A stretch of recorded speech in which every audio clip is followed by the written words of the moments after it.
Welcome back to the Van Dyke Show. Episode 8. Like we said at the end of the last episode, Levi's probably not going to be here, so we just got me this week. So let's hop into it. We had some preseason football finally. Football's actually back, not just a Hall of Fame game. There's multiple games. But, got some big signings today, actually. We got Dalvin Cook going to the Jets. I really want him to go to Miami. But the Jets offered him double than what the Dolphins were offering him, so good for him. Still not that happy about it. And then you got Ezekiel Elliott going to New England. So that's two running backs going to the AFC East.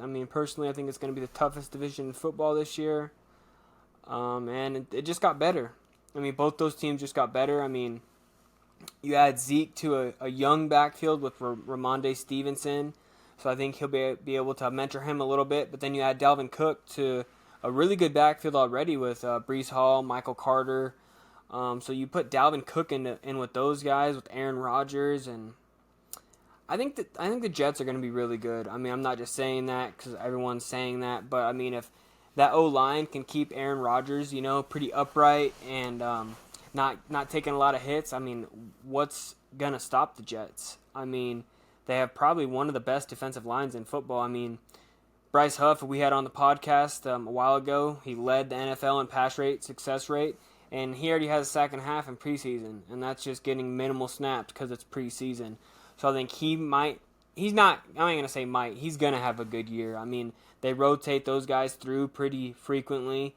So, I can see the Jets doing good. I think Dalvin Cook definitely helps them. Obviously, you get the guy that was 6 in rushing last year is definitely going to help any team he goes to. So I think getting him in there, let Breece Hall get all the way healthy. I know the fantasy people probably aren't happy with that, but that don't matter. And Zeke, he's going to be the goal line back. He's going to get those short carries, those 3rd and 1s, 4th and 1s. He's going to pick those up too. So I think he's got something to prove leaving Dallas finally, going to New England. But yeah, preseason's back. Some highlights of preseason. I think you can go look at what Justin Fields did in his 3 passes, 120-some yards, 2 touchdowns. I think Justin Fields has a good year. I think the Bears can maybe push for that number 2 seed. Personally, I think the Lions are going to have the 1 seed pretty locked up if they play the same way they did at the end of the year, at the whole year. Week 1 will tell how good Detroit's going to be. They're going into Arrowhead. They're going to play the Kansas City Chiefs, Super Bowl champs, and I think that's really going to test them. If they hang in there and make it a close game, and who knows, maybe even win, I think that'll definitely turn some heads. But the thing that comes down to in that division is Minnesota going to win all those one-score games? Is that defense going to be better with Brian Flores going over there and turning it around? That's what it's going to come down to. The offense has Justin Jefferson. You got Jordan Addison. You got KJ Osborne. You got TJ Hawkinson. So, the Vikings have pieces, but I think it's really going to come down to that defense and not making the offense score 28 points a game to win. But I think the Bears look good. DJ Moore looked good. He had 1 catch, cribbed it, 62-yard touchdown on a screen pass. Khalil Herbert, another good, easy 60-some-yard touchdown. So I think the Bears are going to be good. Another game that kind of stood out, Kenny Pickett. Kenny Pickett, when his limited time he was in, George Pickens had a touchdown. So, it's clear to me that George Pickens might be that number 1, and Deontay Johnson might be taking that back seat. George Pickens has been going crazy in all the videos on camp, one-handed catches, multiple ones on Joey Porter Jr. and Patrick Peterson. So George Pickens is that guy. He can pretty much make any catch, and I think he's going to solidify that this year, that he's the number 1 in Pittsburgh. So that was another big game. So people are actually looking pretty good. Preseason's hard. It's mostly a battle of the people that are going to make the roster. The backup quarterbacks, if you bet on preseason, I kind of bet on preseason a little bit. I just pick whoever has the better backup quarterbacks. That's mostly who's going to play. Case Keenum's a 3rd-string quarterback, and he took the Minnesota Vikings to the Minnesota Miracle. Crazy. I'm trying to think of what other games. The Jets looked better in their second game. They played Carolina, though, so that's kind of... Speaking of the Jets, again, I think Aaron Rodgers is definitely going to help Zach Wilson. I mean, I don't think he has no hate towards Zach Wilson like he did Jordan Love because he wasn't drafted to replace him. Like, he's coming there, he's mentoring him, so I think that's definitely going to help him out. Detroit looked all right. Decent game. I mean, they had that punt return. That guy had like 2 spins for touchdowns.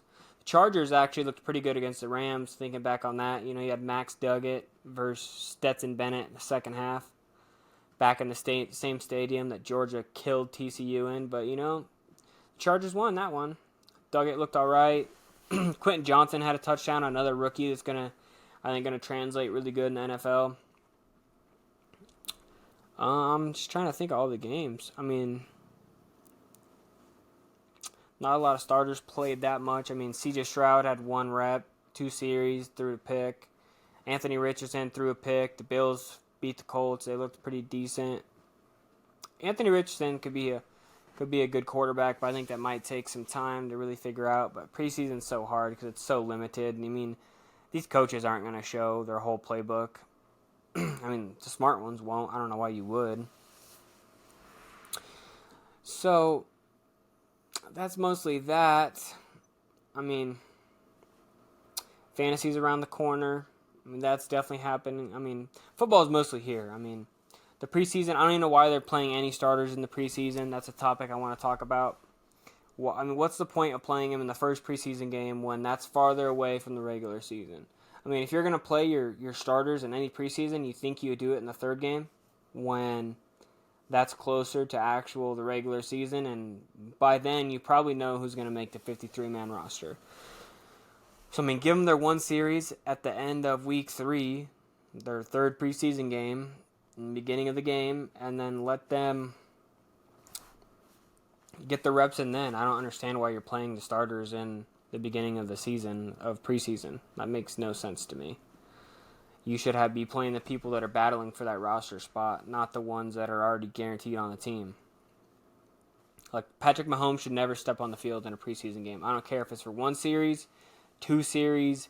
He should not even have his shoulder pads on. He should be in a jersey, and that's about it. The Cardinals, actually, that's crazy. They look pretty decent, or the Broncos are still just bad. So that's hard to say when they went down. And, I mean, Denver starters played most of the first half, and they didn't really look very good. I mean, it's easy to say, but they did not look very great to a below-average roster, as bad as that sounds. That's another one. Russell Wilson, no idea what's going to happen. I mean, Sean Payton, no idea. I mean, you're going to find out. Was it Brady and Belichick sort of scenario with Breeze and Peyton? I mean, did Drew Brees make Sean Payton better?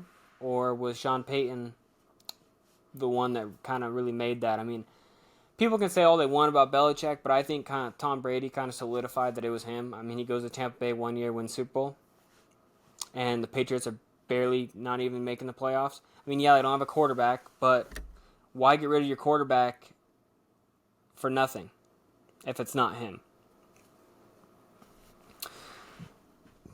So, yeah, I'm definitely curious to see how that's going to play out because Denver did not look good at all. Miami did not look good at all. I mean, they had some drives in the red zone, didn't pan out. So, I don't know what you're supposed to do there. I mean, but like I said, it's preseason. You can't get too much hype into preseason. I mean, you have the Ravens that have won 24 preseason games in a row, and that's translated to nothing. It's still impressive. Still impressive. I mean, Eagles had them on the ropes, but I really don't think the Eagles really care about preseason whatsoever. I mean, that's my Super Bowl pick, so I hope they don't care about preseason. I need them to care about the regular season. I mean, Baker Mayfield looked all right in his drive against the Steelers, too. So, I mean, is that actually it's going to translate to the regular season, or is it not? So, let's talk about, I guess, some free agent news. We had Kareem Hunt had a meeting with the Saints, and then his agent calls him and tells him to leave because the Colts are offering him more money, but then he still doesn't sign with the Colts. So, I mean, that's probably the best running back available. Now that Dalvin Cook's gone, Dalvin was the best. I think Kareem Hunt's really good. Dalvin Cook got 1 year, $8 million, probably some incentives, and Zeke got 1 year, $6 million. So, that's kind of the line for you. I don't know what if he's going to get any more than that. I think he would have done good on the Saints. Alvin Kamara suspended 3 games, so they do have Jonathan Williams. But that's a tough one there. I don't know where he's going to end up. I thought he was visiting Minnesota. That probably would be a good fit. But I think Alexander Mattison, that's kind of hard to take everything away from him. You let Dalvin Cook walk for, let's say the Jets paid him $8 million, obviously, and you want to sign Kareem Hunt for maybe $5 million. That don't make much sense to me. So I don't think they're going to sign Kareem Hunt. Strangely enough, I think Kareem Hunt ends up back in Cleveland. That's my guess as of right now. But I guess we'll see what happens with that. Joe Burrow said he's ready to play week 1, so that's good for Cincinnati. Yeah, there's not much to talk about besides on the preseason side. Mostly just the rosters. That's about it. Nothing too crazy there. Me and Levi talked about college football last week, so it kind of covered it there. The coaches poll came out, and most of the coaches poll was pretty similar to the NCAA.com. So that's mostly that. Let me see what we got for some preseason games this week here. Anything that looks decent to look at. Another crazy thing that happened today was James Harden at his basketball camp telling everybody that Daryl Morey's a liar and he'll never play for him. So, that's James Harden pulling another James Harden move. He wants out of Philly, so he's going to find his way out of Philly. He might not wear the fat suit like he did in Houston, but he's definitely pushing the pace to where he's not going to be on the 76ers next year. Which is pretty crazy because Damian Lillard was getting all the hate, the wanting to go to Miami, so I'm curious of what they do to James Harden. That was another pretty good game there. The Jordan Love. Jordan Love, he looked all right. He had a nice touchdown pass to Romeo Doubs. Right in the breadbasket. I think he might translate to the NFL. He's learned behind Aaron Rodgers. If you can't do it learning behind him, then I just don't think you're going to be able to translate. But I do think the scheme with Matt LaFleur is going to help him. He has Aaron Jones. He has a young receiving core with Christian Watson, second year. Romeo Doubs, second year. They drafted Luke Musgrove, tight end. So, they definitely have some guys on that offense. Let's see who we got. Some week 2 games. Browns-Philly.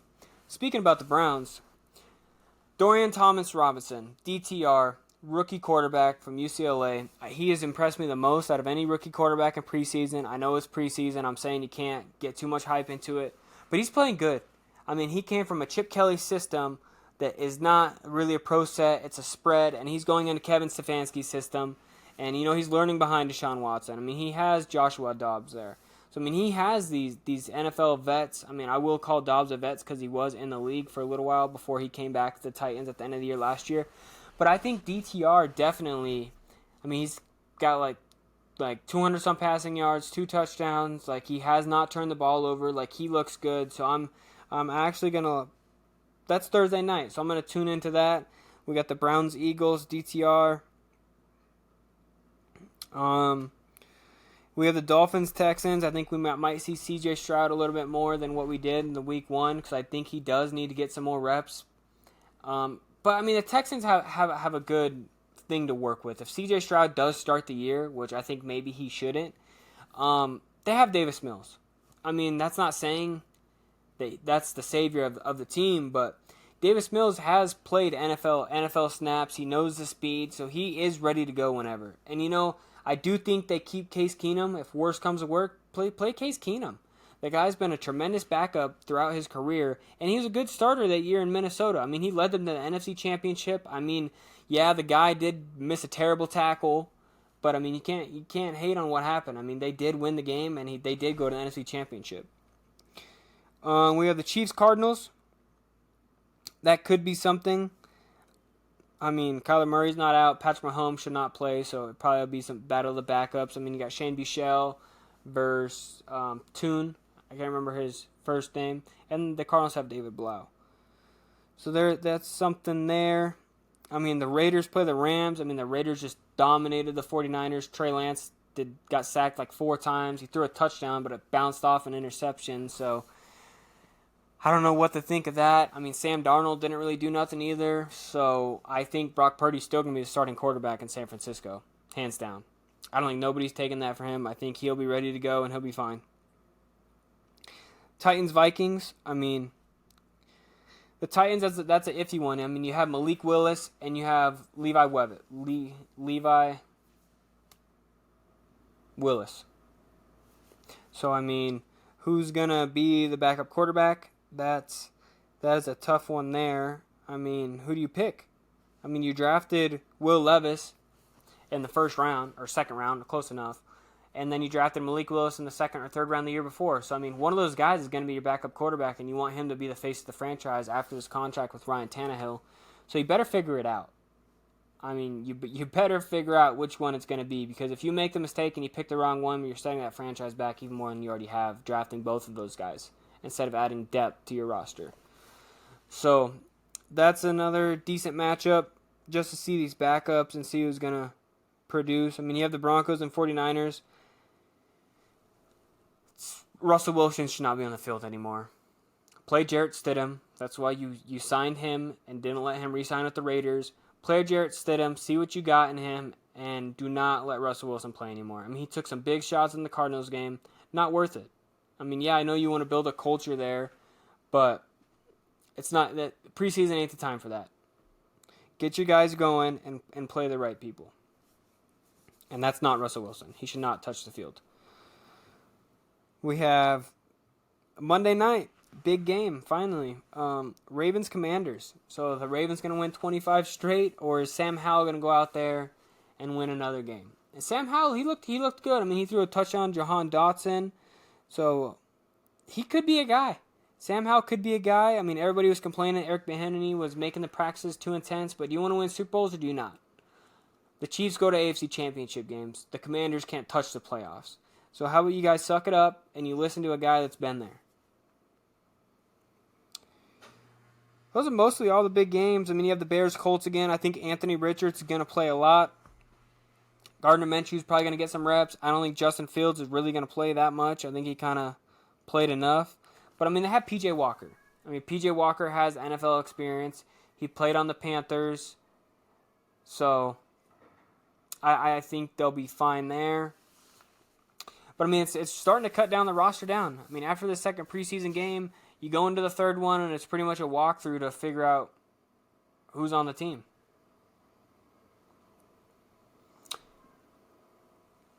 So I think we can maybe dive into that a little more next week. I mean, I'm hoping Levi will come on. Levi will kind of have his schedule kind of squared away, because it's a little weird. I'm not going to lie.